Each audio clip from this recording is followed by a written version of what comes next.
Então, hoje eu vou falar agora para vocês, tá? Desse trabalho que a gente está fazendo. Na verdade, eu vou falar de algumas coisas assim que a gente está fazendo, né? Vou contar um pouco da história do trabalho, como começou, mas esse trabalho aqui praticamente 95% do que eu vou falar aqui hoje é feito com esses dois alunos que estão trabalhando comigo, né? Já desde março, certo? Trabalham comigo há muito tempo, né? Mas nesse projeto a gente começou em março, que é o Guilherme, que é o cara que está aí fazendo a parte mais pesada, né? Das simulações, tudo. E o Wesley também, que é que é o outro aluno de doutorado que eu tenho, que eu vou contar a história, tá certo? Que também ele faz uma parte muito bacana do trabalho, ele que foi um dos, né? Por causa dele que a gente começou esse trabalho, né? Para dizer a verdade, tá? Então eu vou contar um pouquinho para vocês aí aqui do nosso grupo, tá? Tá aí na frente aí o Guilherme e o Wesley, então tem aluno de doutorado, de iniciação científica, de mestrado, né? E tem um rapaz aí que está com a fotinha adaptada aí, que é o Hugo, ele está assistindo, inclusive, o seminário, tá? Ele voltou para o grupo agora, na verdade, ele trabalha com o Marcelo, né?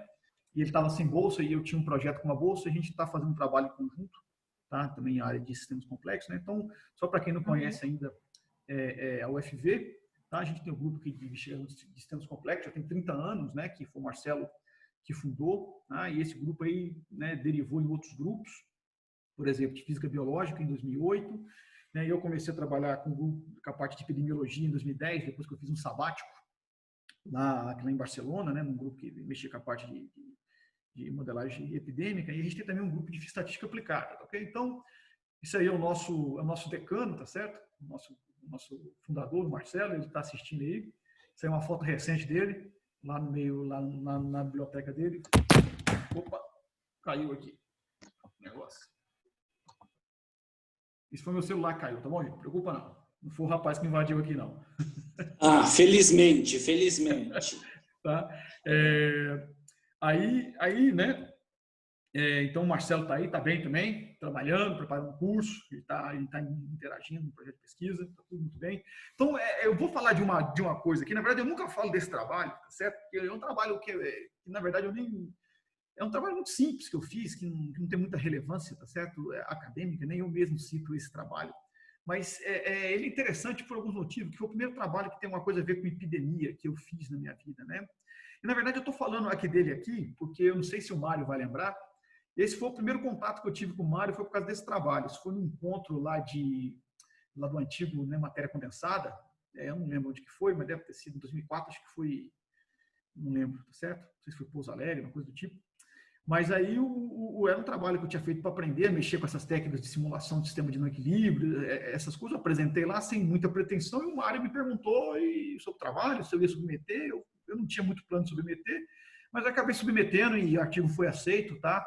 Então, quer dizer, essa minha história aí com epidemiologia, na verdade, teve uma interação aí um pouco antiga, né, 16 anos atrás, com o pessoal da USP e com o Mário, né? Foi o Mário que me estimulou a transformar isso num paper e submeter. Foi aceito, tá certo? Então tá aqui, para não dizer que é mentira, né? Tá aqui nos agradecimentos do artigo, Mário. Então, se você não lembra, você pode checar. Onde é que foi? Foi no Rio Grande do Sul? Não, aqui foi aqui em Minas, eu acho. Foi aqui em Minas. Foi 2003 Encontro ou de matéria 2004. condensada. Foi Foi em algum encontro de matéria condensada, não? Isso, encontro de matéria condensada. O antigo Caxambu, Tá. né? Que itinerário. Sim. Uhum. Então tá lá, tá certo? Então isso já tem bastante tempo. Então o primeiro trabalho que eu fiz sobre isso é um trabalho bastante, vamos dizer assim, modesto, né? É onde eu estava aprendendo essas técnicas, essas coisas, porque eu tive disciplinas com o Dickmann, né? Lá do FMG, que é uma referência nisso também. Me interessei pelo assunto e eu estava de pós-doc, né? De recém-doutor, trabalhando com isso, aí aprendendo. Então o Mário teve uma contribuição aí para esse trabalho que eu vou mostrar hoje lá longe, né? Lá longe. Provavelmente eu não lembrava, não. Tá? Obrigado. Bom, então eu vou falar da apresentação propriamente dita, tá? Eu vou fazer uma introdução bem breve aqui, né? A apresentação é um pouco longa, porque tem um monte de coisa que a gente gosta de falar, mas eu vou falar de 3 coisas, tá? Eu vou falar de uma coisa que eu gosto sempre de estimular as pessoas, principalmente quem é físico, né? Quem não é especialista em epidemiologia, tá? que pode ajudar aqui nessa área sem atrapalhar, tá certo? Porque às vezes quando a gente tenta ajudar, a gente entra numa área que você não conhece muito, você acaba que você polui a literatura com informação e acaba atrapalhando em vez de ajudar, tá? Então, tem essa ideia de usar modelos pedagógicos, eu gosto muito de falar isso, tá? E aí eu vou falar do modelo que a gente fez, que a gente está estudando, né? Eu vou falar da primeira versão dele, que a gente está então, aí eu vou falar do que a gente está fazendo agora, a gente está aqui a parte que está em andamento, que é tentar agora com essa pandemia já em curso, já no pico, né? A gente tentar prever a maneira segura da gente aqui retomar isso da gente retomar a vida, né, mais próximo do normal possível, do novo normal, que a gente vai ter a partir de agora, usando esse tipo de modelagem, tá? Então, vou fazer uma introdução bem rápida aqui agora, passando, né, alguns números, né? Então, essa Covid-19 começou lá em dezembro, finalzinho de dezembro, que identificou o primeiro caso lá em Wuhan, na China, todo mundo deve aqui saber disso. Aí depois isso passou pela Europa, né, começando lá pela Itália, né, esses números talvez estejam um pouco desatualizados, tá, lá para a Europa, mas não mudou tanto lá, a epidemia está sob controle já. E no mundo esse número também já está desatualizado, né? O Brasil e os Estados Unidos contribuíram bastante para subir esse número. Esse número é de final de julho, tá? Então a gente sabe que é uma doença que espalhou rapidinho pelo mundo inteiro, né? Final de dezembro estava lá na China e final de fevereiro já chegou aqui no Brasil. Então tem algumas características dessa doença que elas são importantes, que é o seguinte: você tem uma alta infectividade, né? E você tem a transmissão pré-assintomática, que eu vou falar daqui a pouquinho, certo? E isso são dois fatores chaves dessa epidemia, né? Que faz ela ser tão diferente das demais, tá? Ela tem, né, um número reprodutivo básico que é estimado entre 2 e 3, né, para a maioria dos países. Esse número não quer dizer muita coisa quando você olha em nível de país, eu vou comentar sobre isso. Tá? Mas quer dizer o seguinte, que se você estiver em condições normais, você transmite, cada infectado novo vai gerar de 2 a 3 novos infectados. Mas isso depende do ambiente que você está. Se está, por exemplo, num ambiente confinado, né, esses exemplos que tiverem nos cruzeiros, que eles estudam com bastante cuidado, tá? Você vê que esse R pode ser maior que 6, tá certo? Que é um número bastante alto. Ou seja, se pensar no crescimento exponencial, isso pode ser uma coisa bastante alta. E imunidade aqui de rebanho é uma coisa que está muito longe de acontecer, né? As estimativas, assim, são muito conflitantes, mas com certeza nenhum lugar do mundo está próximo disso. Embora tenha um trabalho muito interessante que saiu agora, que comenta que a gente não vai atingir a imunidade aqui de rebanho nunca, certo? E vai controlar a pandemia, assim, vai manter um nível mais suave, longe do crescimento exponencial. Esse é um trabalho que saiu essa semana aqui no PNS, que é bastante interessante. Eu vou falar uma coisinha sobre ele no final, tá? Que não é nosso, né? Bom, aqui no Brasil, né, começou em São Paulo, tá? O primeiro caso identificado dia 25 de fevereiro. Esses números já estão atualizados, tá? Já tem mais de 700 mil casos em São Paulo, com quase 30 mil mortes, né? Só no estado de São Paulo. Tá? No Brasil, nós estamos aí passando dos 3 milhões de casos e mais de 100 mil mortes, né? No Brasil está numa fase de desaceleração, mas isso não quer dizer muita coisa também. O fato de estar desacelerando num país gigantesco não quer dizer que a pandemia está controlada aqui no país. Quer dizer que tem região que a pandemia está indo mais devagar e outras que ela não está. E está em todo o país, né? Peguei os dados agora ali do site do Wesley, que é meu aluno, quem quiser dar uma olhadinha lá, pode ir, é um site muito legal, tá? Onde ele mantém esses dados atualizados. E praticamente todos os municípios do Brasil já têm caso confirmado, tá? Todos. Tá? E outra coisa que é aqui do Brasil, né, que falta um comando central, né, as decisões são tomadas em cada local, né, em cada momento. Tá? Aqui em Viçosa nós temos uma política bastante rigorosa de controle. Está relaxando um pouco por causa da população, mas as autoridades não estão relaxando, eles estão tentando aqui reforçar, enquanto outros lugares do lado aqui não tem nada, né? Então não tem um comando central, né? Não tem uma lei que fala vamos fazer de forma coordenada as ações, né? E um país igual ao Brasil, que é extremamente grande, tá? Extremamente heterogêneo, cada região tem o seu nível de desenvolvimento, seu nível de estrutura. Então, você falar numa pandemia, né? A pandemia é uma só, né? Não existe uma epidemia em cada local, mas a manifestação dela não é a mesma em todos os locais. Então, a gente tem que levar em conta a heterogeneidade, esse tipo de coisa, que é o que o nosso trabalho tenta fazer. Tá? Bom, só a título de ilustração também, né, como que está a situação das curvas de crescimento, até isso aí era mais ou menos até final de julho, você vê aí que está liderando, né, a a Índia vinha em franca aceleração, agora se aproximou mais ainda do Brasil, né? Não demora a passar o Brasil. E Estados Unidos, né, que são os países que estão aí liderando aqui a corrida, né? A gente costuma dizer que essa curva dos Estados Unidos vai entrar para a literatura de epidemiologia, que é ensinando o que não se deve fazer, tá certo? Você via que eles começaram um crescimento muito rápido, davam um sinal de enfraquecimento aqui, né? Uma coisa mais suave, aí liberaram, voltou a crescer, né? Então, é o que você não pode fazer. Que é o que nós... Aqui no Brasil a gente não chegou nem a ter controle, né, direito. Então, a gente não vai ter essas duas inclinações grandes, mas você não deve liberar quando você está aqui começando a desacelerar o crescimento exponencial. Então, tem muita coisa para acontecer ainda, né? Então, isso é importante. Bom, vou falar um pouquinho da epidemiologia aqui, não da Covid-19, isso vale para qualquer doença infecciosa. Isso vale para qualquer doença infecciosa, tá? Que basicamente o que você tem é o seguinte: você tem, né? Você pode organizar as fases epidemiológicas, né? E médica, tá, em grupos, né? Então você começa numa fase aqui onde você tem contato com o patógeno, que é, antes disso, ser chamado de suscetível. Aí você tem um período em que a gente chama de período latente, né? Em outra, eu vou usar aqui o período exposto, que é quando você foi exposto aqui ao vírus, mas você, né, ainda não manifesta aqui sintoma nenhum e também não transmite a doença. O vírus está lá dentro, ele está se replicando, mas em quantidades baixas, né? Então você não transmite. Aí você tem um período aqui que é infeccioso, tá? Que é o período onde você tem o pico de carga viral, né? Que é esse pico aqui, depois ela diminui, né? Que é essa curva de baixo que está aqui sombreada.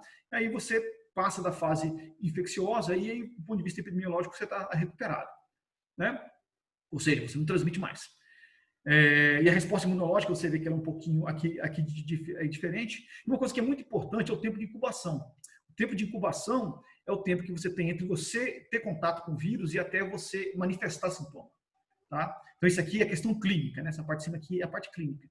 E aqui é onde você está doente, tá certo? Então, note que você fica doente, o período onde você está considerado aqui do doente, ele é diferente do período onde você está transmitindo, né? Porque às vezes você está, quando você está doente, mas você está recluso, você está internado, ou mesmo, né, a sua carga imunológica, a sua carga viral já baixou, né? Você não está mais transmitindo. Então, isso não é mais importante para a transmissão da pandemia, embora clinicamente você ainda está aqui se recuperando. Então, para a epidemiologia, o que importa é isso daqui. E aí que mora o perigo, tá certo? Porque você tem essa região aqui, onde você não tem sintoma, mas você é infeccioso, que é a característica básica dessa doença. Isso acontece em várias outras doenças. Na verdade, na maioria das doenças é assim. Tá? Você tem esse período que é chamado de pré-sintomático. Só que na Covid você pode simplesmente não passar pelo período assintomático. Tá? Você pode, o período pode ser direto do período pré-assintomático ou com a fase assintomática e nunca saber que teve doente, mas você transmite do mesmo jeito. Então, essa é uma doença que realmente, essa é a grande diferença. Tá? Que você pode transmitir sem saber que ficou doente. Bom, então eu vou falar para vocês aqui um pouquinho sobre como a gente pode usar esses modelos, tá, epidemiológicos como ferramentas aqui pedagógicas. Eu vi o seminário da semana passada, então já falou alguma coisa sobre isso. O do Mário também, eu dei uma olhadinha e ele também falou alguma coisa sobre isso, então eu vou passar bem rápido. Tá? Então, o modelo básico que tem para epidemiologia é o modelo SIR, tá? que é o modelo CIR, né? Que você tem um sujeito em contato suscetível, em contato com o infectado, ele fica infectado também e depois de um certo tempo ele fica doente. Ele fica recuperado, desculpa. Se você traduzir isso em equações de taxa, né, você consegue escrever um conjunto de equações diferenciais, como essa daqui, né, que a produção de infectados é via contato, suscetível com o infectado, né, ou, perdão, a infecção é via contato com suscetível e infectado, mas você também sai desse compartimento com uma certa taxa. Né, você tem um tempo que você fica doente. Né? Então, você pode estudar esse sistema, ele é bem simples, né? Inclusive, aqui matematicamente, você pode derivar aqui resultados de maneira simples, né? Pegando essa equação aqui. Então, você vê que a taxa de aumento do número de infectados ela é positiva se essa razão aqui, isso eu estou assumindo que inicialmente todo mundo é suscetível, então S é igual a 1.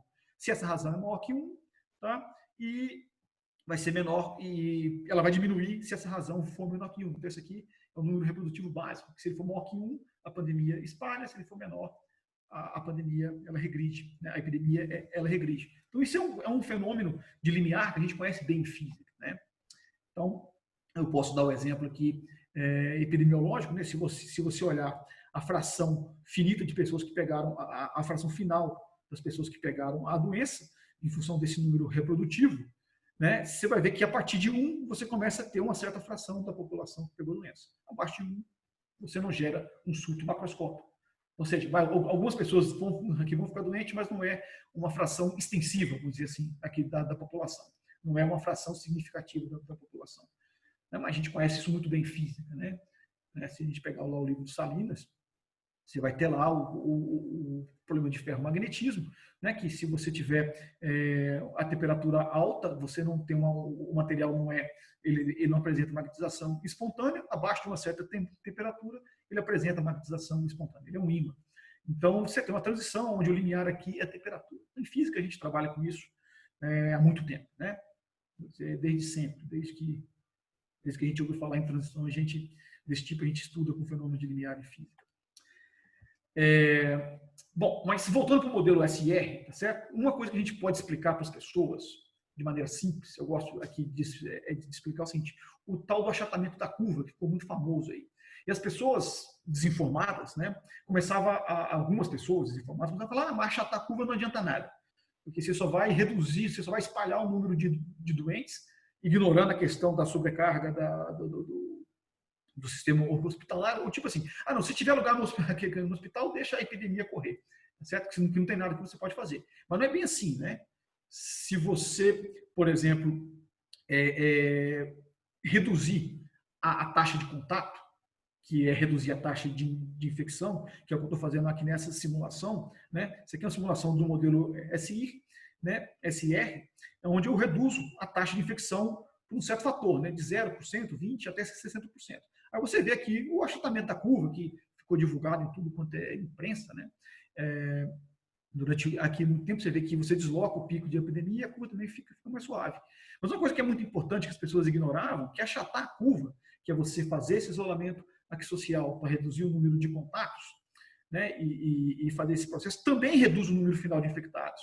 Então, além de você evitar o acúmulo de pessoas ficando doentes ao mesmo tempo, você diminui o número total de pessoas que infectam. Então, você vai diminuir o impacto da epidemia, você vai reduzir o número de mortes, aqui vai ser tudo mais tranquilo. Então, não é só distribuir os casos, né? Tem mais contribuições aqui nisso, certo? Então, você pode usar isso, uma coisa bem simples, para poder explicar para as pessoas. Eu fiz um pré-print sobre isso, isso não está submetido em lugar nenhum, eu não tenho plano de submeter isso, eu só quis escrever isso em termos de divulgação mesmo. Tá? Mas eu fiz esse pré-print só para estar disponível. Eu vou aplicar aqui um outro exemplo pedagógico também, que isso é de interesse pessoal, tá? Porque aqui em Viçosa a gente tem aqui uma barreira sanitária que está ativa desde, se eu não me engano, 20 ou 23 de março. Tá? Ou seja, para você entrar e sair de Viçosa, para você entrar em Viçosa, você tem que ter autorização. Você não pode chegar e entrar em Viçosa com o seu carro, você tem que ter uma autorização prévia aqui da prefeitura. E a ideia dessa barreira é controlar o acesso de pessoas de outras regiões para evitar, né, a explosão do surto. E aí eu vou mostrar que essa barreira, na verdade, usando argumentos pedagógicos simples, você tem que tomar muito cuidado com ela, que é uma falsa segurança que ela te passa. Tá? Então a ideia é que você tem dois municípios, que eu chamei de cidades A e B aqui, tá? E você tem um controle no fluxo entre elas. Tá? Você pode ter fluxo entre elas, mas você tem aqui um controle. Né? Porque tem que entrar mantimentos, as pessoas têm autorização para vir trabalhar, para usar, por exemplo, coisas aqui da parte de medicina, por exemplo, aqui da cidade, os regressos, pessoas que são viçosenses, que moram em Viçosa, mas estão fora e tem que voltar. Então, tem várias... Essa barreira aqui, no fundo, ela tem uma permeabilidade. Então, esse é o termo que eu cunhei para esse negócio, ela tem uma permeabilidade. Tá? Então, você tem duas cidades, aqui acontece um modelo SR, aqui tem outro modelo SR, mas alguém dessa cidade pode dar um pulinho aqui para comprar, para visitar um parente, para fazer uma entrega, tá? E interagir com o pessoal daqui e voltar para cá. E a gente chama isso de mobilidade aqui recorrente. tá? Ou seja, o cara dá um pulinho aqui, fica um tempinho e volta, né? Vai passear e volta. Não é que ele vai de uma cidade para outra e muda, não. Se a gente pegar aquele modelo SR e incluir essas interações, né? Então, essa primeira parte aqui é o modelo SR, e aí eu incluí aqui os dois termos, que é quando você vai de A para B, tá certo? E de B para A, tá? Então, quando você sai da sua cidade e vai para uma outra cidade, você pode ser infectado lá também. Então, é esse primeiro termo aqui, tá? E quando alguém vem de outra cidade para sua cidade, ele pode vir doente e infectar. Então, são esses dois termos. Ficou um pouquinho mais complicada aqui a equação, mas se você usar o seu programa preferido para integrar equações diferenciais, aí você consegue fazer isso sem nenhum problema, tá? Então, aqui eu mostro, né, aqui eu ilustro, né, uma coisa interessante, né? Então, se você... Aqui eu considerei as duas cidades, o município A, as duas cidades fazendo o mesmo tipo de isolamento, reduzindo só 20% a taxa de infecção, tá? Então, eu tomo como referência aqui o município A. Só que aí eu analiso qual que é o efeito, tá, no município B. A epidemia começa no município A, tá certo? Então, eu vou colocar aqui o município A, que é essa curva preta, tá? E aí eu coloco uma permeabilidade, que é uma taxa de difusão bem baixinha, tá? Isso aqui em dias, tá? Dias a menos 1. Isso aqui é o número, é a taxa com que uma pessoa vai de uma cidade para outra, 10 a menos 3. Esse número é muito pequeno, tá? Esse número é muito pequeno. Vou mostrar para vocês daqui a pouco que esse número é bem maior que isso. O número de pessoas que transitam de um município para o outro é da ordem de % da população da cidade. Então, 10 a menos 3 é muito pouco. Tá? Então, as barreiras, por exemplo, que são adotadas, elas dificilmente vão conseguir chegar perto disso. Tá? E eu fiz o teste com 10 a menos 4, que seria praticamente zero. Você fechou a cidade. Isso aqui, eu vou deixar mais aqui, você fez, é um cordão sanitário. Você só entra realmente para coisas extremamente necessárias. Tá? Para a subsistência aqui dentro da cidade. Então, o que você observa aqui, que na verdade você tem um atraso aqui do pico da curva. Ou seja, então, se você fizer e pedir que as pessoas entrem, ou dificultar, né, bastante, você consegue atrasar o pico da curva. Né? E nesse cálculo que eu fiz aqui, o atraso foi bastante modesto. Tá? 2 semanas no máximo. Tudo bem que os parâmetros, eles são parecidos com o da Covid, mas são parâmetros um pouco genéricos. Tá? Aqui é uma outra situação, tá? onde a gente faz a mesma coisa, só que fazendo reduzindo os contatos em 40%. Então, o que acontece aqui? Você vai ter novamente aqui um atraso, só que o atraso é maior. Tá? É bem maior. O único efeito vai ser o atraso, vai ser maior. Mas note que você reduzir o contato, que é fazer o distanciamento social dentro da cidade, além de você reduzir a taxa de infecção, né, a quantidade de infectados, você também tem um efeito que é muito maior do que quando você coloca alguma barreira, faz um tipo de impedimento para as pessoas entrarem. Então, a mensagem que você faz aqui, que não adianta nada você colocar uma barreira dessa, tentar fechar a sua cidade, se você não fazer o distanciamento social dentro da cidade. É muito mais efetivo do que fechar a cidade. Então, essa que é a mensagem. Então, aqui em Viçosa, a gente tem uma processo que está até agora sob controle. Eu vou mostrar para vocês alguma coisinha de rede Viçosa.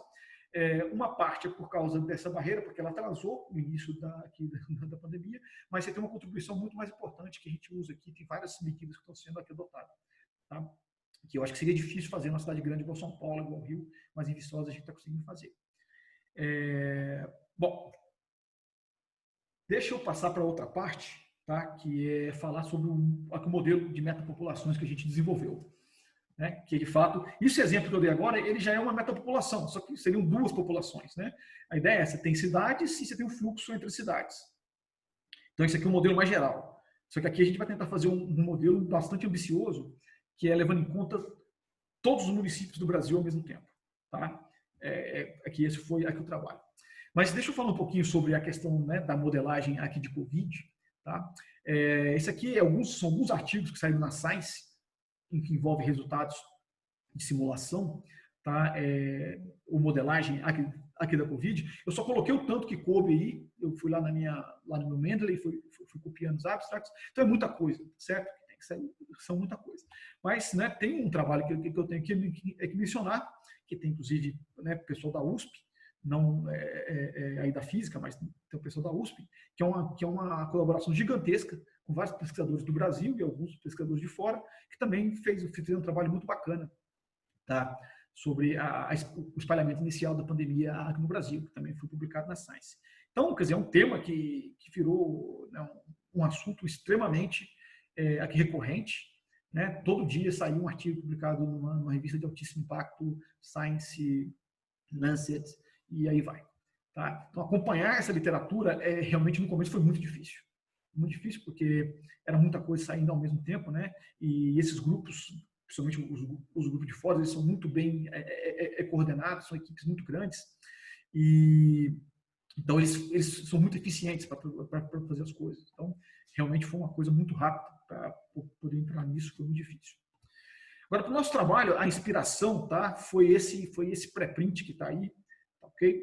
Então, por isso que eu falei que o Wesley teve um papel fundamental, porque ele estava fazendo um sanduíche lá na Espanha na época, ele acabou de retornar de lá de Saragoça, e ele participou desse trabalho, certo? Ele contribuiu e eu vi a evolução disso, e aí eles começando a trabalhar com esse início de março, finalzinho de fevereiro, e eu vi que a gente teria que fazer uma coisa parecida aqui para o Brasil. Aí eu chamei o Guilherme, propus para ele, e aí a gente começou com esse trabalho, tá? Então, nesse trabalho, eles começaram com a ideia, primeiramente, de fazer um trabalho de divulgação, tá? Para alertar as autoridades do que estava acontecendo. Então, eles calculavam o risco de você contrair a Covid-19 em cada um dos municípios espanhóis, né? E eu achei esse trabalho interessante, né? A ideia é muito bacana. E isso não é feito de maneira independente, né? Ele leva em conta o padrão de mobilidade dos municípios. Então, eles tinham esses dados lá, aqui do INE, né? Que é o Instituto Nacional de Estatística, lá da Espanha, que é o nosso IBGE aqui. E aí a gente começou a fazer uma coisa parecida aqui para o Brasil, né? E curiosamente, né, o Brasil é muito grande, né? Tem 5.675 municípios, acho uma coisa assim, 670 aqui municípios. Mas a Espanha tem mais, tá? A Espanha tem mais de 8.000 municípios, né? Mesmo sendo bem menor. A Espanha é do tamanho de Minas Gerais, tamanho de São Paulo. Talvez menor que Minas Gerais, tamanho de São Paulo, em termos de território, mas tem 8.000 municípios. Então, em termos de simulação, é parecido, né? Então, a gente começou a trabalhar com isso, tá? Mas esse trabalho em si, ele teve, né? Ele começou antes, né? Com esse grupo aqui lá de Saragoça, que é o Jesus Gomes Gardenes, que é o supervisor, né, do Wesley, e aqui o Davi, ele é doutorando lá na UZ, e o Alex Arenas, que é lá de Tarragona, né?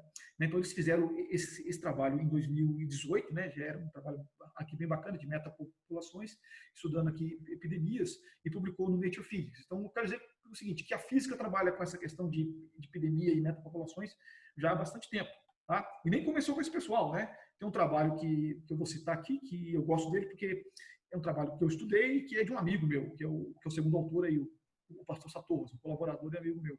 É um trabalho muito bacana, que foi feito em 2007, também no Nature Physics, tá? E tem também a contribuição do nosso grupo aí, do UFV, bem mais modesta, tá certo? Bem mais modesta, que é um trabalho que a gente fez em 2013, usando aqui metapopulações para modelos epidêmicos. Tá? Então, isso aí é uma coisa, é um tema que já é bem conhecido na literatura, e principalmente na literatura de física.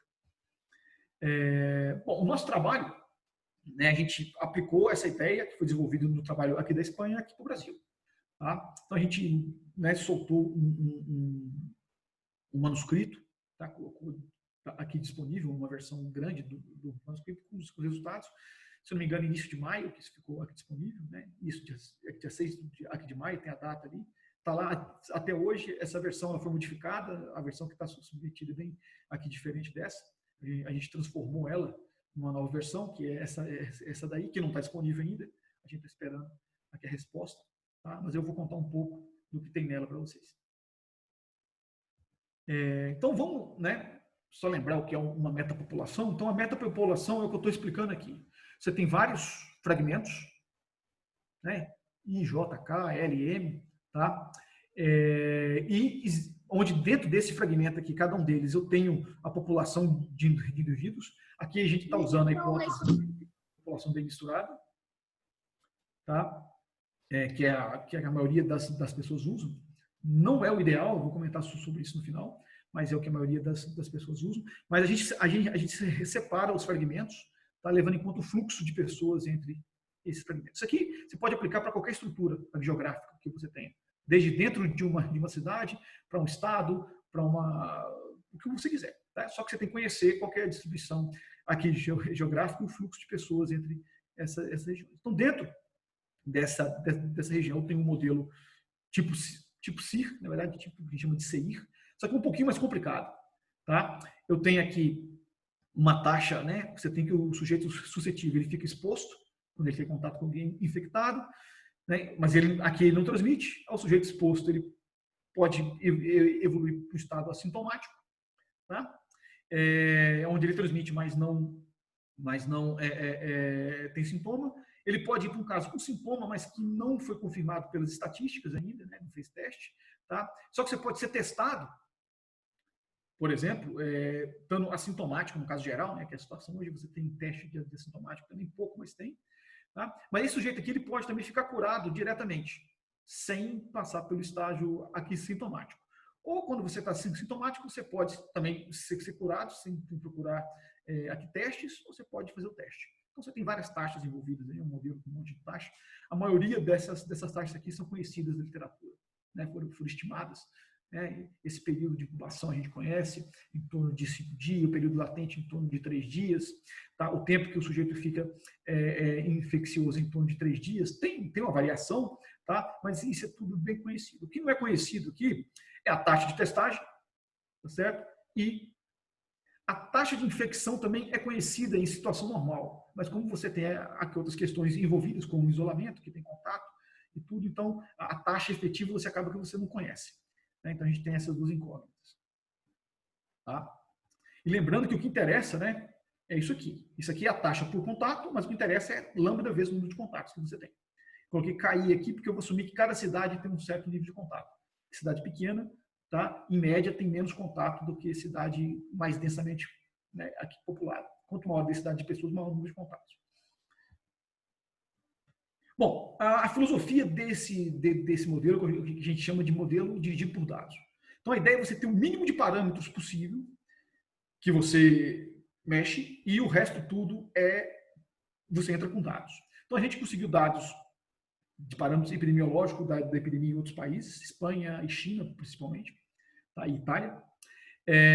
Mobilidade, a gente usou os dados, a gente está usando os dados do IBGE, que é um dado um pouco defasado, porque ele foi do censo de 2010, que é o dado de mobilidade aqui pendular, que são as pessoas que vão e voltam, né, de uma cidade para outra por motivo de trabalho. Mas a gente tem também os dados de voo da ANAC, e tem também uns dados que a gente conseguiu via uma parceria com o pessoal lá de São Carlos, da USP de São Carlos, que é o Pedro Peixoto, que é com dados de mobilidade por telefonia móvel. Então, nós temos todos esses dados. A gente, para a condição inicial, a gente usa o número de casos confirmados de cada município, a gente tem esses dados, o Wesley mantém essa base. Tá? Incluímos também demografia, que é a densidade populacional de cada município. Claro, tratar São Paulo igual Viçosa é uma aproximação um pouco grosseira, porque São Paulo é muito heterogêneo, mas é o que a gente conseguiu fazer agora. Tá? E o índice de distanciamento social também a gente tem isso para cada município. Não para todos, mas para quase todos, então a gente consegue inferir usando algumas coisas de matrizes. E outros dados que a gente usa também, matriz de contato, que é mais ou menos estimado por país, mais ou menos, né? Que é o número de contatos que cada faixa etária, a princípio, tem com outra faixa etária. A gente não leva em conta a estrutura etária ainda, mas o modelo já está pronto para estudar aqui isso também. Isso não ficou tão relevante agora, porque a questão da sobrecarga do sistema sanitário já passou, né? Bom, se voltar um surto, vai voltar a ser relevante, mas hoje o mais importante é retomar. Então, a gente tenta alimentar o modelo com o maior número de dados que não tem que mexer, porque é impossível. Eu tenho o fluxo entre cada cidade brasileira. Então, o número de dados é gigantesco. Então, eu não ajusto quase nada no modelo. Algumas coisas somente, que é a taxa de infecção e a taxa de detecção. Então, está aqui, né, um exemplo aqui da rede de mobilidade que a gente usou. Tá? Aí é uma mistura de dados da ANAC com do IBGE. Tá? Então, a gente usou todos esses dados dessas várias fontes. Nossa figura bonita aí foi o Wesley que montou. Você já percebe que no norte a densidade de fluxo é menor do que aqui no Sudeste. Né? Você vê, quanto mais você vai para o centro do país, menos denso é. Mas isso é uma característica do país, né? A gente tem que levar isso em conta na hora de fazer a modelagem. Tá? Também no norte você tem municípios que são maiores do que muitos países, né? Então a gente tem que tomar um certo cuidado em assustar com essas poucas conexões lá no norte, porque realmente lá tudo é muito grande. Que eu comentei com vocês, né? Esse aqui é o número de pessoas, esse aqui é um histograma, né? Que mostra quantas cidades no Brasil em que pelo menos X%, P% das pessoas fazem esse movimento diário. Tá? Você vê que o pico está aqui em torno de 2 a 3%. Mas você tem algumas cidades, por exemplo, que tem 15, 20%. Tem uma cidade que é 50%. Tá? Que eles chamam de cidade industrial. As pessoas só vão lá para trabalhar e voltam. Né? Ninguém mora lá. Tá? Mas você vê que o pico mesmo aqui é em torno de 2 ou 3%. Então, essa mobilidade, de fato, é grande entre cidades. Não é uma coisa pequena. Tá? Aqui são os dados, né, que eu comentei, a página do Wesley, está um pouco desatualizada essa foto, hoje está praticamente pintado em tudo, né, mas vocês podem checar no site dele lá, que vocês vão ter, né, um site bacana, que vocês podem encontrar bastante informação interessante, mas essa é outra informação que a gente tem, né, nós tínhamos 2 milhões de casos nessa época, já estamos com 3, né, então está um pouquinho desatualizado essa figura.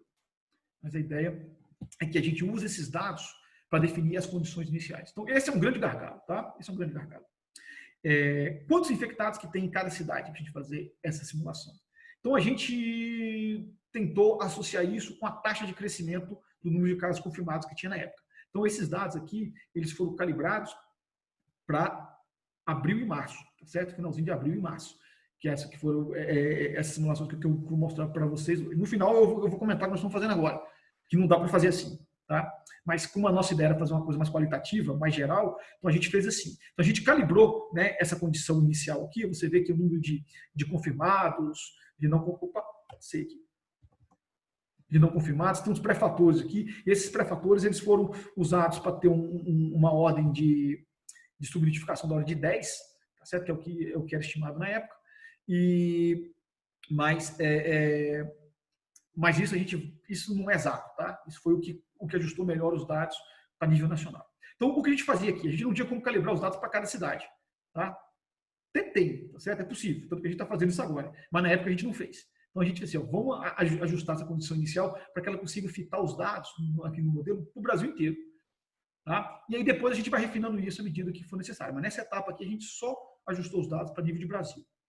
Ok? Então, só para você lembrar que as condições iniciais elas dependem do gradiente do número de casos confirmados. Né? Tem um guess aí para saber os assintomáticos e os expostos, que a gente não sabia. Então, aqui é só para ilustrar como que a gente fez, né, a calibração. Então, a gente pegou lá os 20 dias primeiros 20 dias de abril, tá? E ajustou a curva para que ela fitasse, tá, bem os dados num cenário que a gente chamou de mitigação fraca. Então, a gente testou alguns cenários de mitigação, né, que é você reduzir a mobilidade entre cidades e também reduzir o número de contatos, cenários hipotéticos, certo? Não era ainda alimentado por dados, e a gente escolheu, aqui vamos calibrar esse cenário de mitigação fraca, que é você reduzir a mobilidade em 60% e o número de contatos em 30%, né, que é você fazer uma mitigação meia boca, tá? E que era mais ou menos o que era consistente para os dados de mobilidade que a gente tinha na época, né?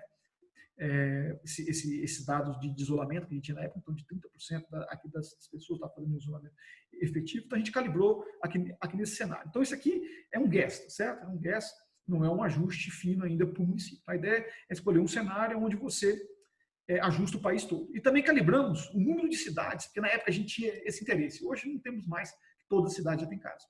Mas o número de cidades que tem casos confirmados. Porque a gente conseguia medir isso na época. Isso era interessante, saber como que ela propagava em regiões aqui diferentes. Então a gente calibrou para funcionar mais ou menos aqui no regime de mitigação aqui moderada, e aí a gente comparou com outros dois regimes, que é não fazer mitigação nenhuma, aqui não fazer aqui mitigação e fazer a mitigação aqui moderada. A gente assumiu que o nosso padrão era a mitigação fraca, né, que eu acho que é o que foi feito no Brasil, basicamente. Algumas cidades fizeram mais, outras menos, mas em média foi mais próximo aqui da fraca. Então aqui está um resultado que a gente obteve aqui para o modelo, né? Então você tem aí a comparação do número de cidades, que a gente evitou olhar o número de casos, porque a gente tinha um problema de subnotificação imenso naquela época. Então, olhar para casos confirmados era realmente uma coisa muito complicada, ajustar a curva, porque você tinha muito mais infectado do que o que realmente se detectava. Hoje melhorou um pouco isso. Tá? Mas a gente conseguia comparar, por exemplo, quais estados que estavam mais próximos de um determinado cenário ou de outro. Isso também lá em abril.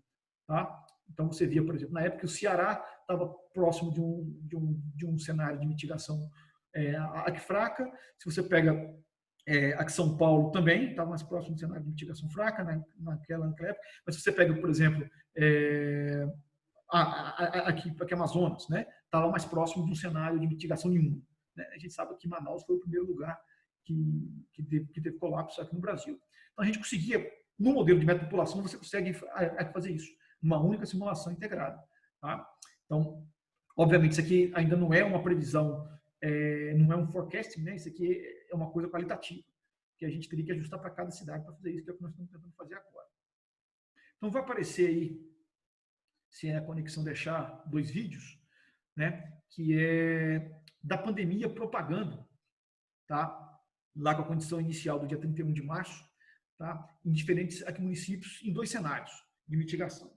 Se você tem do lado esquerdo aí, você tem uma mitigação fraca, tá certo? Esse moderado aqui não é um nome aqui adequado, tá? É uma mitigação fraca.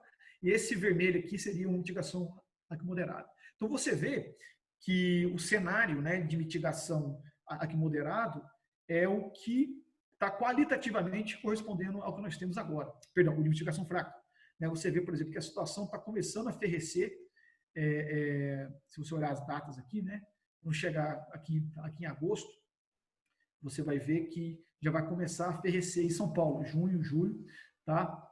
E aí você vê, mas só que nas outras aqui regiões, por exemplo, o norte de Minas, continua bastante intenso. Então, você tem uma coisa intermediária entre esses dois cenários, que é o que está acontecendo no Brasil agora. Isso é qualitativo ainda, né? Quer dizer, ele é quantitativo no sentido que você tem a onda, tá? Mas não é específico para cada cidade, né? É equivocado tentar fazer a previsão para cada cidade isolada. Mas esse cenário que foi previsto aí, ele se concretizou.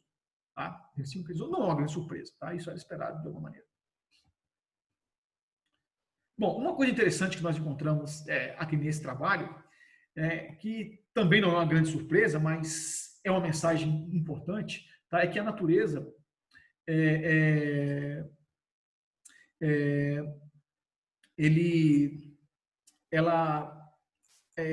a epidemia ela tem várias escalas aqui relevantes, né? E você não pode falar de uma pandemia no Brasil somente, né? Então, esse foi talvez o resultado mais legal do nosso trabalho, que a gente olhou as curvas epidêmicas em diferentes escalas. Você pega a curva do Brasil, que é essa curva preta aqui, prevista em um determinado cenário, aí você pode comparar ela por estado. Você vê que cada estado tem uma curva epidêmica que é bem diferente, tá?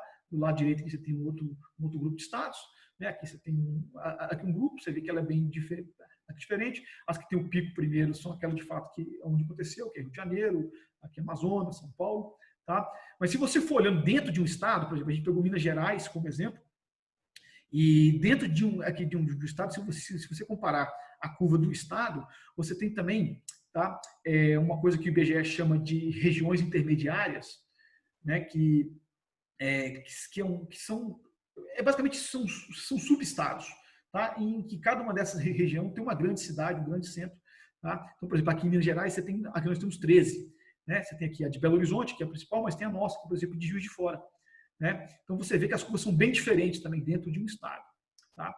E dentro dessas regiões intermediárias, tem uma subdivisão, essa tem mais sentido, assim, porque ela mede a interação entre os municípios, tá? Ela mede a interação do município, pessoas que viajam para a questão de procurar assistência médica, educação e outras coisas, tá? Que chama regiões imediatas, né? Que é um antigo micro-região, tá certo? Não é micro-região, mas a gente não usa isso mais, o IBGE abandonou isso há alguns anos, tá? E a gente está usando, né? Então, mesmo dentro de uma micro-região, você vê que a variação é grande.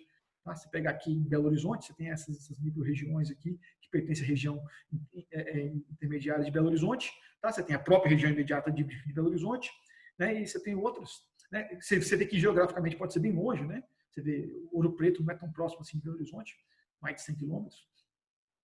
Tá? E você tem aqui Teófilo Otoni, por exemplo, que é outro exemplo, que é mais ao norte de Minas, que é o exemplo extremo que a gente pegou. Você vê que também tem uma dispersão muito grande. Certo? Uma dispersão muito grande. Você vê, né, que o pico médio aqui não quer dizer nada, que nenhuma região tem um pico próximo daqui. Quando você faz a média, você desloca. Né? A gente sabe, né? Quem faz média sabe disso. Né? Que às vezes a média não é uma coisa que é representativa. E mesmo dentro de uma região imediata, o modelo prevê que você tem uma dispersão grande. Né? Não vai acontecer todos os picos na mesma cidade ao mesmo tempo, mesmo que elas tenham uma interação grande. Tá? Isso devido ao padrão de mobilidade. Então, esse aí é o principal resultado aqui do trabalho. Isso se aplica a outros estados. Está aqui o Rio Grande do Sul. Né? Lá no draft tem para São Paulo também, tem para o Rio de Janeiro, tem para o Ceará. Tá? Bom, isso aqui é só uma quantificação dessas quantidades. A gente olhou algumas propriedades das curvas epidêmicas, por exemplo, o tempo para acontecer a infecção, a largura do pico, tá? E a gente vê que tem uma dispersão que varia muito de um estado para o outro. Você pega um estado pequeno, por exemplo, geograficamente, né? Como Rio de Janeiro, tá aqui, ó, você vê que a dispersão é pequena dessas quantidades, mas se você olha, por exemplo, aqui para Minas Gerais, que já é um estado que é maior, que é mais heterogêneo, a dispersão é bem maior, tá? São Paulo já é pequena também, porque embora aqui seja grande, São Paulo, o fluxo é bem mais conectado, né? O fluxo é mais bem conectado do que Minas Gerais. Então a gente consegue caracterizar isso, tá? Isso aqui são 3 quantidades importantes, que é o quanto que acontece o pico, a largura, o tamanho do surto, né? A duração do surto e o valor aqui do máximo, né? Aqui da incidência epidêmica máxima que você tem. Tá? Todas elas aqui variam, existe uma correlação aqui negativa entre a duração do surto e o pico de incidência, que eu acho que é o achatamento da curva, tá? Mas isso é conhecido já. Então, isso é um resultado interessante também que a gente obteve. Ok? Bom, uma coisa que a gente pode usar como modelo de metapopulação é ver como que a onda espalha, né? Porque o pessoal fala em onda como sendo o segundo surto, né? Mas todo mundo tem interesse em física sabe que onda é uma coisa espaço-tempo. Então você tem que ver a onda, ela vai de um lugar, né? A propagação vai de um lugar para o outro. Então aqui a gente tentou fazer correlação com as capitais. Né? Essa primeira análise que a gente fez foi com relação com as capitais. Então a gente pegou aqui, por exemplo, o tempo é quando vai ocorrer o pico, tá? Em função da distância à capital. Então você pega aqui para São Paulo, a gente fez uma análise estatística, né? E usando alguns critérios simples de estatística, valor P e coeficiente de Pearson, tá? E a gente viu que São Paulo tem uma correlação muito forte entre a distância à capital e quando que a pandemia atingiria o pico.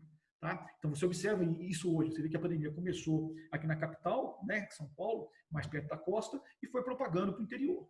Né? A grande São Paulo, por exemplo, isso aqui na verdade é em termos de regiões imediatas. Tá? Aqui São Paulo ele tá ligado muito com a Baixada, né? Então acaba que a Baixada é uma exceção aqui, mas em geral você tem uma correlação muito forte.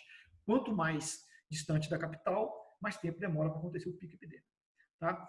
Minas Gerais, isso foi moderado. Se você olhar para a distância até de 300 quilômetros, não tem muita correlação. Mas para a distância muito longa, que é aquelas ondas que estavam no norte de Minas, apareceu alguma correlação. Então a gente achou uma correlação aqui moderada. Quer dizer o seguinte, que tem um valor P significante, né, porque mexe com estatística, esse valor P, se ele for pequeno, tem correlação estatisticamente significante, e só que tem o coeficiente de Pearson que é baixo, tá? O famoso R, igual do ajuste. Tá? Agora, no Paraná, a gente não achou correlação nenhuma. Tá certo? Outros estados também não, como Pará, Amazonas, Tocantins, mas para esses estados não é muito surpresa, porque eles são muito grandes, a malha não é tão precisa, né? Mas para o Paraná foi um pouco uma surpresa, porque o Paraná é muito mais parecido com São Paulo do que com o Pará. Né? Muito mais parecido. E lá não teve correlação nenhuma. Isso tem a ver com uma característica do estado do Paraná, que é parecido com o de Minas também. Tá? Que você tem várias regiões aqui do estado, tem muita interação com outros estados. Então, por isso que é como se fosse várias epidemias independentes dentro do mesmo estado e não é muito ligado com Curitiba. Isso acontece também em Minas, tá certo? Minas, você tem os surtos aqui na região da Zona da Mata, que é mais influenciada pelo Rio, né, estado do Rio, e, por exemplo, na região do Triângulo Mineiro é mais influenciada pelo estado de São Paulo. Tá? E Belo Horizonte mesmo influencia mais o centro. Tá? Então, esse é um resultado interessante que a gente achou, teve até uma repercussão grande na mídia, o pessoal lá do Paraná entrou em contato com a gente, pediu para fazer entrevista e tudo. Bom, eu vou finalizar. Eu estou com o tempo um pouco ultrapassado por causa daquela confusão, tá? Mas essa parte aqui é rapidinho, tá? Que é o que nós estamos fazendo agora, né? Que é o que nós estamos trabalhando agora, que estamos quebrando a cabeça com isso há mais de um mês, né? O Guilherme não dorme direito há quase um mês, a gente quebrando, mas agora que a gente conseguiu aqui resolver. Finalmente, essa semana chegamos a uma solução que é bastante promissora, mas ainda pode mudar, né? Como tudo nessa pandemia, o que é verdade hoje, amanhã já não é verdade mais. Né? Se descobre uma coisa hoje, amanhã já pode não ser verdade. Né? Você descobre que a cloroquina é eficiente para conter o coronavírus em célula, quando você vai para a segunda fase de teste em camundongo, já não funciona mais. Tem gente que insiste nisso, mas então as coisas são muito dinâmicas. Né? Então a gente acha que a gente conseguiu uma boa solução para esse problema, que agora é fazer previsão. Tá? Fazer previsão. Não é mais cenário qualitativo, a pandemia está correlacionada com as capitais, vai chegar no interior depois, tem uma dispersão muito grande entre os picos. Não é só qualitativo, agora é quantitativo, que é o que nós estamos tentando fazer agora. Tá? Esse projeto, inclusive, está sendo financiado pela CAPES, a gente conseguiu, naquele edital emergencial que saiu, a gente conseguiu aprovar um projeto lá, para a gente poder continuar aqui fazendo isso, né? Que o pessoal está acabando o doutorado aí, vai ficar tudo sem emprego. Então, vou tentar manter eles por aqui nesse projeto. Então, qual que é a ideia, né? A ideia é o seguinte, que nós temos dois gargalos. Primeiro, você conhece os parâmetros epidemiológicos numa situação que não tem isolamento social. Se tiver isolamento social, a gente não sabe quanto é esse valor. Tá? Você pode estimar, por exemplo. Então, a taxa de infecção, que a gente costuma chamar de beta, certo? Em geral, ela é a taxa de infecção por contato, o número de contatos que você faz. Isso a gente tem uma estimativa disso, média por município. Tá? A gente tem isso no modelo. Você pode incluir o índice de isolamento aqui social do município, a gente tem esses dados. Tá? Só que tem dois parâmetros que, de fato, é praticamente impossível a gente conseguir, que é a profilaxia, que é o seguinte, o sujeito usa máscara, por exemplo, usa a máscara direito, lavar as mãos, manter a distância física, tá certo? Às vezes o cara sai de casa, mas ele não fica em contato com ninguém, ele usa máscara. Então, efetivamente, é como se ele não saísse de casa.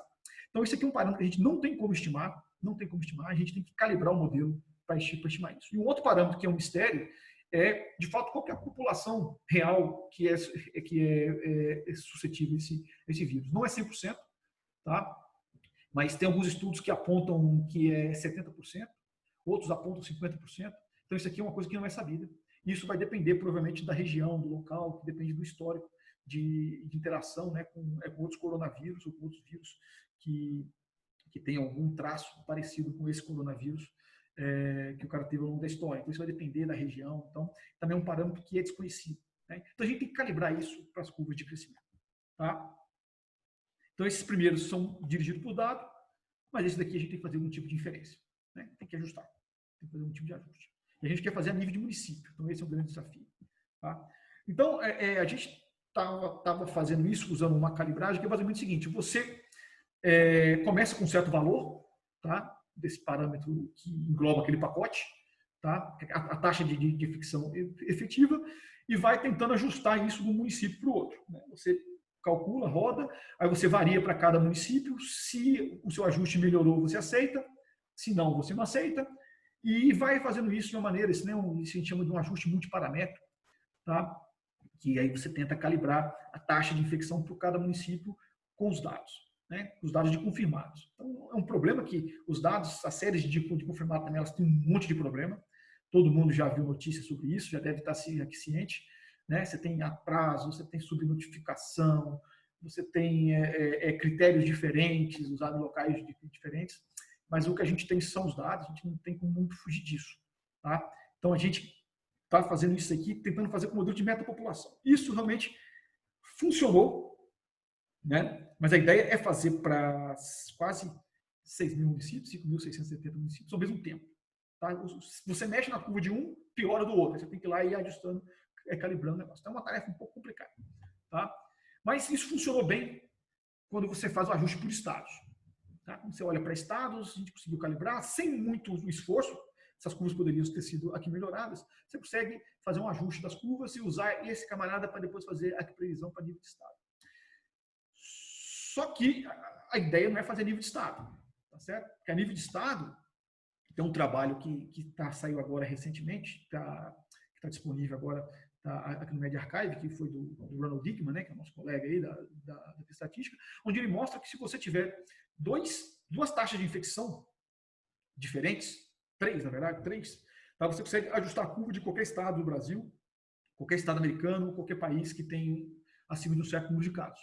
Então, isso não é uma grande vantagem. O nosso modelo é mais complicado porque a gente inclui a metapopulação no meio. Tá? Só que quando a gente foi aqui para o município, né, se você olha, por exemplo, para Belo Horizonte e para o Rio, o modelo calibrou bem. Tá? Mas quando a gente foi para outras capitais, começou a dar problema. Então, ou seja, esse simétrico, onde eu fixo a condição inicial, lá daquele jeito que eu fiz no início, para todo mundo, e tento ajustar os parâmetros, não funciona para todas as cidades. E se você vai para a cidade pequena, piorou. Né? Porque onde tem muito caso, que geralmente as populações não são tão aqui relevantes, já tá falhando, então quando você vai para a cidade pequena, a situação piora. Então a gente está, isso aqui o que eu vou falar para vocês agora é uma coisa de primeira mão, tá certo? Que é o que nós estamos fazendo agora, tá certo? É o que nós estamos fazendo agora, que é o seguinte: a gente deu um passo atrás. Agora a gente está fazendo a calibração sem considerar o modelo de metapopulações na primeira aproximação, tá? E a gente vai explorar algumas propriedades desse modelo, né? Que na verdade é uma coisa que é bem simples. Eu não sei porque a gente aqui não pensou aqui nisso antes. Tá? Em vez de fazer um modelo estocástico, que é o que a gente fez no início, eu esqueci de comentar isso com vocês. Tá? Todas aquelas regras de interação obedecem regras estocásticas, mas quando você tem muita partícula, estocástico e equação diferencial é a mesma coisa. A única vantagem é que o estocástico você consegue ter intervalos de confiança, né, de maneira mais simples. Então, é a vantagem. Mas se você pegar esse modelo nosso e transformar ele num modelo de EDOs, né, mais simples, tá? Você pode... A ideia aqui é o seguinte: esse aqui é o sistema que tem que ser resolvido. Então a gente vai fazer uma hipótese, né? Quem já deu aula de mecânica quântica já deve estar lembrando disso aí. Isso tem a ver com a aproximação adiabática, para você encontrar, para você aqui resolver o problema de difusão de onda. Você assume, né, que o número de infectados ele varia lentamente durante um intervalo de tempo que você está calibrando. Tem que ser um intervalo curto, não pode ser um intervalo longo. Tem que ser um intervalo curto. Tá? E nisso, quando ele varia aqui lentamente, esse sistema fica linear. E um sistema de equações diferenciais lineares, a gente sabe resolver. Tá? Tá lá no livro da Carmen, tem lá como que faz isso, lá de 94. Né? Tem lá esse exemplo. Ou qualquer livro de equações diferenciais, tá? que tem sistema dinâmico, te ensina a fazer isso. Então, usando essa ideia, tá? a gente consegue estimar, tá? Em termos da jacobiana, que você vai gerar aqui desse sistema, né? Aqui nessa aproximação linear, tá? Quais que são essas razões aqui entre exposto e assintomático, exposto e que não foi confirmado ainda, tá? Sobre essas três populações que é o que interessa para a gente. E aí, se você pegar a curva de confirmado e olhar a variação dela durante uma janela de tempo curta, a gente está usando uma semana ou duas, né? Aqui no teste que a gente está fazendo, você consegue estimar quanto que vale o U, porque essa quantidade aqui você calcula dentro dessa aproximação. Tá? Então você sabe quanto que vale U, que é o número de infectados, aí você tem um guess para a condição inicial. Só que esse guess aqui, ele depende dos parâmetros que você usa, ele depende inclusive desses dois parâmetros que beta. Esse beta eu não conheço. Esse beta depende de cada município, depende da profilaxia. Então a gente consegue amarrar a taxa de infecção com a condição inicial, que é o grande gargalo. Então a gente está fazendo isso agora, tá? Funciona para todas as capitais, certo? Funciona para todas as capitais, tá? Inclusive para São Paulo. Se vocês têm algum interesse. Tá? Isso aqui é calibração de modelo. Né? A gente determina a condição inicial aqui nesse pedacinho e ajusta o beta nesse outro intervalo aqui. Funciona muito bem. Então, a partir daqui, a gente pode fazer previsão. A gente pode estimar como que vai ser a curva nos próximos 30 dias. Tá? E o mais interessante é que funciona também para a cidade pequena. Tá? Esse aqui é a simulação que a gente fez aqui para Viçosa, tá? Usando esse modelo.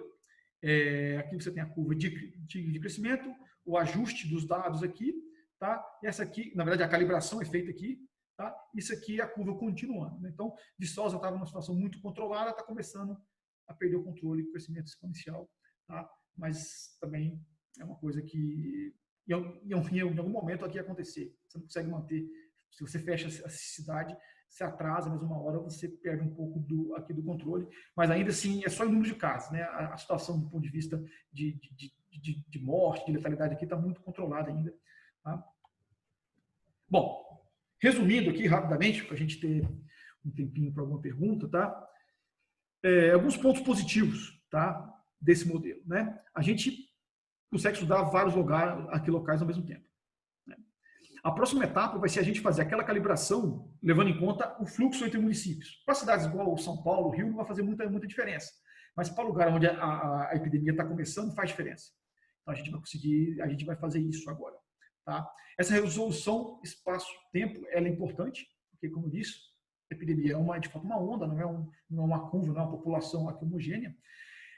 Você consegue insights genéricos em escalas muito grandes, né, a nível de país, tá? E você pode generalizar esse modelo para qualquer estrutura que você queira. Agora, por exemplo, agora eu quero fazer esse modelo para a cidade de São Paulo, levando em conta as subprefeituras, tá? Ou qualquer outra divisão que você tenha, você conhece o fluxo de pessoas, você sabe a interação, sabe o índice de isolamento, então você pode aplicar isso para qualquer sistema que você queira. Então, é muito geral, tá? É muito geral. As limitações, né? São várias, mas eu vou citar 3 aqui. Primeiro, você fazer previsão, você vai depender dos casos que são reportados. E essas séries, é sabido que elas têm muitos problemas. Muitos problemas. Então, você usar... cada cidade tem um método de coleta de informação, um tanto de atraso, então é muito difícil você ter esses dados. Porque o ideal seria a gente ter um dia de sintoma, tá? Mas isso é muito difícil de conseguir, tá? Para todos os municípios. Então, esse é uma grande limitação. A gente usa séries que são fornecidas pelo Ministério da Saúde. É o que a gente tem. Tá? Você tem variáveis que não são conhecidas. A gente está conseguindo contornar isso com essas calibrações, mas não tem jeito, você tem que fazer um ajuste para cada município. Isso é uma limitação. Vai ter algumas cidades que a série é muito pequena, o dado muito aqui ruidoso, vai ser impossível inferir qualquer coisa. Tá? Mas, em geral, a gente vai conseguir fazer. E uma outra coisa que eu comentei já no início, eu ia falar no final, que ainda assim a gente está no mundo de campo médio. População completamente aqui misturada. A gente separou os municípios, mas os municípios ainda são tratados como campo médio. E isso tem efeito, tá? Isso é importante. Né? A gente sabe, quem trabalha com a estatística de equilíbrio, sabe que a questão espacial também é importante. Tá? Principalmente quando você está interessado na fase de que você está tentando com densidade, com infecção baixa. Quando tem muita gente infectada, tudo bem, a mistura homogênea basicamente está correta, né? Porque é tanta gente infectada que não faz diferença. Mas ainda assim a gente tem esse problema que é uma teoria de campo médio, que é uma melhoria que pode ser feita também. Tá? E tem trabalhos recentes mostrando que heterogeneidade de contatos é importante e a espacialidade também é importante. Né? Trabalhos recentes mostrando para a Covid-19, porque isso já é sabido há muito tempo. Né? Eu trabalho com epidemia e redes complexas há pelo menos 10 anos, né? Só levando em questão a heterogeneidade que você tem aqui nos contatos. Então era isso, tá, que eu tinha para falar. Agradecer aqui o pessoal que ajudou a gente, né? As agências de fomento, né? E os amigos, né? Que eu troquei muita informação. Tá? O Ronald e o Marcelo Gomes, que é lá da Fiocruz, é um físico, tá? Que está lá na Fiocruz, que ajudou bastante, forneceu dados para a gente. O Sérgio Lira, que é um professor jovem lá da Universidade Federal de Alagoas também, que troquei muita ideia com ele. Aqui não é Thiago, tem que corrigir isso aqui, o Pedro Peixoto, tá certo? Ainda bem que tomara que o Pedro não esteja vendo, porque já é a segunda vez que eu mostro esse slide falando de Thiago Peixoto. Thiago Peixoto é um outro físico famoso da área de networks, mas não está no Brasil, não. Tá? O Pedro Peixoto, da USP, também troquei vários papos, a gente está fazendo uma parceria muito aqui, né, muito boa. E os dois, o Américo, né, que é um outro amigo que eu fiz nessa pandemia, trocando informação lá da UERJ, e os dois, né, colegas lá da Espanha, que começaram esse trabalho. Eu participei da primeira discussão sobre esse trabalho, eu estava lá na Espanha, lá visitando eles, coincidiu, né? Então, eu tenho agradecimento para essa turma. E é isso, gente. Obrigado aí pela paciência. Mais uma vez aí, Silvio, brigadão pelo belo seminário, e peço desculpas aí pelas invasões. Tentaremos resolver isso até para o próximo seminário, tá? E abro espaço para perguntas. Eu tenho uma pergunta, mas deixa eu ver se alguém tem alguma pergunta inicial. Eu gostaria de perguntar também depois, Ô, Carlos. Tá, deixa eu inverter um pouco a ordem. Alguém tem perguntas além do Mário? Oi, Nara, pode começar. Tá, joia. Vocês estão me ouvindo? Sim, perfeitamente. Sim. Bom, primeiro, te felicitar, Silvio. Super interessante o trabalho que vocês estão fazendo. Gostei muito do seminário também. Queria te perguntar, primeiro, por que a ideia de modelar todo o Brasil? Por que algo tão ambicioso? Eu imagino que tem a ver com que é importante, porque como vocês estão tendo em contato, a mobilidade, então é importante, mas não sei, tem algo mais por trás? Então, bom, tem pelo menos dois motivos, assim. Foi a motivação inicial, foi o trabalho feito na Espanha, que eles faziam para a Espanha inteira, né? Aí eu falei assim, mas quando a gente começou a trabalhar, a gente viu que realmente o Brasil é muito mais complicado do que a Espanha, certo? É muito mais complicado que a Espanha. E o segundo motivo, que o meu interesse pessoal é em cidade pequena. Pelo seguinte, eu vivo numa cidade pequena, tá certo? A maioria da população do Brasil está em cidade pequena, se você olhar, e já tinha muita gente dando atenção para cidades grandes. Então, era importante, quer dizer, então, o meu interesse inicial era estudar o interior. Eu poderia fazer, por exemplo, aqui no estado, tá? No estado, mas só que, por exemplo, Minas Gerais, né? Minas Gerais, eu não posso estudar Minas Gerais sem levar em conta o Rio de Janeiro e São Paulo, por exemplo. Não tem como. Porque a região aqui da Zona da Mata tem mais influência aqui do Rio de Janeiro, né? Da cidade do Rio de Janeiro, da capital, do que da capital de Belo Horizonte. Por exemplo, o primeiro caso que foi confirmado aqui em Viçosa foi um caso importado, né? Na verdade, foi um sujeito que interagiu com uma pessoa do Rio de Janeiro que está fazendo uma entrega aqui. Então, para parte da Minas Gerais em particular, eu teria que fazer isso. Então, a gente já partiu para o Brasil inteiro, mas você pode refinar isso caso seja de interesse. Tem um trabalho que está sendo feito pelo pessoal aí da USP, tá? O Pedro Peixoto também, bastante gente, que eles estão fazendo uma coisa muito parecida com o que a gente está fazendo, né? Usando outra metodologia, um pouco diferente, para o estado de São Paulo. Tá? Mas os dois motivos foram esses. Um, interesse pessoal, e o outro, inspiração. E aí eu imagino que para poder colocar mais detalhe, por exemplo, estrutura etária ou outros aspectos, precisa considerar uma extensão menor, né? Não precisa, dá para fazer. Não precisa? Daria para colocar? Não vai ficando impossível de lidar com tanta informação? Sim, dá. Inclusive já está pronto o código, tá certo? Já está pronto. Aí se não estiver pronto mesmo, o Guilherme pode, acho que ele está assistindo aí, ele pode entrar aí e me corrigir. Mas a gente já fez isso, na verdade, ele está pronto há uns 2 meses. Mas como a gente tinha esse problema de calibração dos dados, a gente parou isso, que é uma coisa importante, né? Principalmente para... Porque, na verdade, a gente tem uma matriz de contato que é a média do Brasil. Tá? A gente conhece isso. Mas a gente sabe que a matriz de contato, ela depende da faixa etária. E varia muito. Claro. Varia muito. Você pega crianças, por exemplo, de uma certa faixa etária, por exemplo, tá? de 3 a 7 anos, aqui é uma coisa. Você pega, por exemplo, adolescentes, né? Ou pré-adolescentes, é uma outra que é muito maior. Você pega adultos na fase de trabalho, já é um pouco menor, os idosos é menor, então... Não, e justo para essa doença é muito importante, né, a faixa etária. Se você quer fazer uma previsão, mas isso está lá no nosso to-do list, certo? No nosso to-do list, trabalho para fazer. E o Guilherme já implementou essa versão, e a gente vai ter que retomar ela, porque a gente vai ter que colocar agora essa calibração nova, né? Então a gente vai ter que retomar, mas isso pode ser feito. Olha, do ponto de vista computacional, que é o grande desafio, né? Uma simulação para o Brasil inteiro, a gente consegue rodar em 12 horas no nosso cluster. Então, nós temos um cluster aqui do Departamento de Física, a gente tem um cluster aqui bastante bom, a gente tem um uso assim, praticamente exclusivo, né? Que é de todos os grupos, mas nem todos os grupos usam ao mesmo tempo. Então, a gente consegue rodar em 12 horas. Né? 12 horas, um pouco mais. Cada conjunto de parâmetros. Então, dá para rodar tranquilo. Ótimo, obrigada. Agradeço a Yanara pela pergunta. Alguém mais tem perguntas?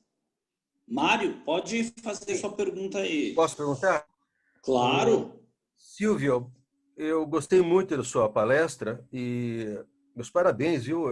Deve ter dado um trabalho muito grande, né? Pela quantidade de Sim. dados, né? E a complexidade dos modelos também. Mas o que eu queria comentar é o seguinte: em geral, nesses trabalhos que têm sido feitos sobre a epidemia, as pessoas consideram o Brasil todo e depois consideram os estados. Agora, por que as pessoas consideram estados? Isso aí é uma coisa, como se diz, oficial, né? Então, a importância que se dá ao estado de São Paulo é a mesma que se dá ao estado de Roraima, né? A gente vê, por exemplo, na imprensa, as pessoas dão dados sobre Roraima e sobre São Paulo. Às vezes nem menciona que se é o estado, se é a cidade. Na verdade, o que eu acho que tinha que ser feito, é alguma coisa que você já comentou, é pegar regiões de influência. Por exemplo, uma região que é bastante bem definida é a influência de São Paulo. Então, você tem do estado, né, da cidade, que seria o estado de São Paulo, o sul de Minas, Triângulo Mineiro, norte do Paraná e possivelmente o Mato Grosso do Sul. Essa aí é uma região homogênea, ela tem toda a influência da cidade de São Paulo. Eu acredito que talvez se você colocar cidades do norte do Paraná, do sul de Minas e do Triângulo Mineiro, talvez a correlação que você fez a respeito do estado de São Paulo fique talvez melhor ainda. E pegar talvez outras regiões. Você mencionou uma delas que é o estado do Rio e a zona da Mata Mineira, não é isso? Sim. E também a influência do Rio. Então, e aí teria que ver outras regiões. Eu acho que o próprio Nordeste talvez seja uma região, talvez tirando a Bahia, não é? E assim por diante. Mas, de qualquer maneira, o estudo que você fez da correlação é muito interessante. Então, o que eu gostaria de fazer, tá? Talvez a gente não fez também porque os nossos dados têm essa limitação da calibração para o município que nós estamos fazendo agora. A gente tentar fazer aqui uma análise de correlação, né? Usar algum tipo de aprendizagem de máquina, uma coisa do tipo, uma ferramenta automática, para que o sistema encontre as correlações, tá? Porque existem algumas correlações que são inesperadas, assim, para quem não conhece aqui o tema. Por exemplo, existe uma correlação muito forte entre Manaus e São Paulo, certo? E Manaus é um polo tão importante quanto São Paulo, porque Manaus é uma das capitais que chega, depois de São Paulo e Rio, que chega mais voo internacional dos Estados Unidos. Tá? Isso eu não sabia antes da pandemia, eu aprendi depois. Então, a gente queria montar, a gente tendo esses dados agora calibrados para o município, a gente pode tentar aqui buscar todo esse tipo de correlação. Né? Mas, provavelmente, a gente vai conseguir fazer isso só depois que acabar a pandemia, porque é tudo muito difícil, tudo muito novo. Né? Mas sim, a gente tem que fazer para aprender para a próxima, né? Porque a próxima é questão de tempo. Pode ser daqui 10 anos, pode ser daqui 50 anos, mas vai ter uma outra. Né? Então, a gente já está aprendendo para a próxima. Mas, de qualquer maneira, eu acho que deveria ter a divisão do Brasil nessas zonas de influência, coisa que não existe, né? As pessoas sempre acabam fazendo por estado, né? Aqui o IBGE, a gente usou o critério do IBGE, e o IBGE deixa claro lá que tem assim, as regiões imediatas, ela leva em conta a interação aqui geográfica e de pessoal, mas não inclui cidades de estados diferentes. Embora aqui é sabível, se você vai ali, né, você vai para o norte do Paraná, a interação, a região ali de Londrina, a interação com o sul de São Paulo é enorme. Tá? É muito maior do que com Curitiba. Tá? Mas as regiões imediatas não levam em conta isso. Né? Exemplo clássico para a gente aqui, a gente fala que Juiz de Fora é o litoral de Minas. Né? Porque o Juiz Forano raramente vai em Belo Horizonte, mas eles vão no Rio com uma frequência enorme. Tá? Se você perguntar para um Juiz de Fora, muitos não conhecem aqui Belo Horizonte. Agora, Rio de Janeiro, a grande maioria conhece. Porque eles pegam um carro com uma hora e meia, eles estão, 2 horas no máximo, eles estão no Rio de Janeiro. Né? Então, de fato, isso teria que ser levado em conta, mas o que a gente usou foi né, para poder agregar as coisas, foi o critério do IBGE, que é o que a gente tinha. Porque também a gente montar um critério sem saber por onde, mas isso tem que ser feito, sim. Né? Como a gente precisaria de ver o pessoal da área de geografia, arrumar umas parcerias aí para eles definirem isso para a gente. Então, ok, obrigado. Oi, ok, obrigado, Mário, mais uma vez pela pergunta. Terminei. Silvio, deixa eu só te fazer uma pergunta bem rápida. Se demorar muito, você não precisa me responder. Silvio, eu reparei num dos últimos gráficos seus que vários estados do Nordeste têm uma forte correlação, mas eu não vi isso no Rio Grande do Norte. Você sabe por quê? Você teria alguma razão para explicar? Não, sei não. Isso aí é aquele resultado aqui da simulação, né? Eu achei muito curioso. Somente o estado do Rio Grande do Norte. Eu também não sei. Sinceramente, eu não investiguei. Eu investiguei o Paraná, fui procurar, porque eu conheço gente do Paraná, né? E agora, realmente, Rio Grande do Norte também, eu não sei te explicar. Eu tenho que olhar o gráfico, cuidado. Né? Porque, em geral, aqui no Nordeste, a gente entende por quê, né? Porque é parecido com o Rio, né? Espírito Santo também não deu correlação com a capital, mas Espírito Santo eu sei o motivo. É que Vitória não é a maior cidade. E qual seria? Tá. Não é? Provavelmente o Rio Grande do Norte tem um efeito semelhante, porque tem Mossoró, que é uma cidade importante. Então, eu não estudei o caso particular do Rio Grande do Norte. Eu fico devendo essa. Mossoró nem se compara com Natal. Não, é verdade que não se compara. É verdade que não se compara, mas... Se você fosse falar isso, Pernambuco tem Caruaru, que Paraíba tem Campina Grande, e aí você iria ver a mesma coisa. É verdade. É verdade. Eu não sei explicar, certo? Mas, Alexandre, o oeste de Pernambuco está sob influência do Recife ou do Ceará? Isso é importante saber. Tem. Eu diria que Recife tem uma grande influência, não só em Pernambuco todo, como eu diria que também na Paraíba, do mesmo jeito que Fortaleza vai ter uma influência até em boa parte do Piauí. Então. Na verdade, é o contrário, viu, Mário? O sul do Ceará é mais influenciado por Recife do que por Fortaleza. Tá. Então, eu acho que isso tudo aí deveria ser uma região. Pernambuco, o sul do Ceará, não é? E Paraíba, uma única região. Talvez seja melhor isso. Mais interessante. Pode ser que o Rio Grande do Norte aqui tem uma coisa parecida com o Paraná, tá certo? É influenciado não só por Natal, mas por outros centros, não sei. Mas eu não conheço. Pode ser que todos esses três estados aí estejam influência de Recife, né? Uma mesma região. Pode ser, mas eu acho que que a questão de Estado pode ter uma importância na Covid, é que as políticas estaduais são diferentes. Tá? Então, mesmo que Recife tenha uma grande influência econômica sobre toda essa região aqui da Paraíba e até Ceará, o tipo de isolamento que foi feito na Paraíba foi diferente do de Pernambuco. Então, isso também pode ter uma influência grande. Eu não sei se essa influência econômica e de contatos usuais, ela foi válida durante a Covid. Tem sim. E se você olhar naquela calibração que eu fiz no início, tá? Eu não vou voltar aqui, não, senão eu tenho que voltar 1 milhão de slides, vai gastar muito tempo. Você vê que Paraíba ela tinha uma curva de crescimento que era com confinamento mais forte, né? com isolamento, e Recife mais acelerado, mesmo sendo dois estados que são colados, que tem muita interação, por causa das políticas diferentes. Né? O próprio Maranhão, né? O próprio Maranhão também teve uma política inicialmente, né, com crescimento aqui muito rápido, tá? Enquanto as cidades do lado não estavam. Então, isso que o Alexandre falou, com certeza tem influência. Ok, entendi.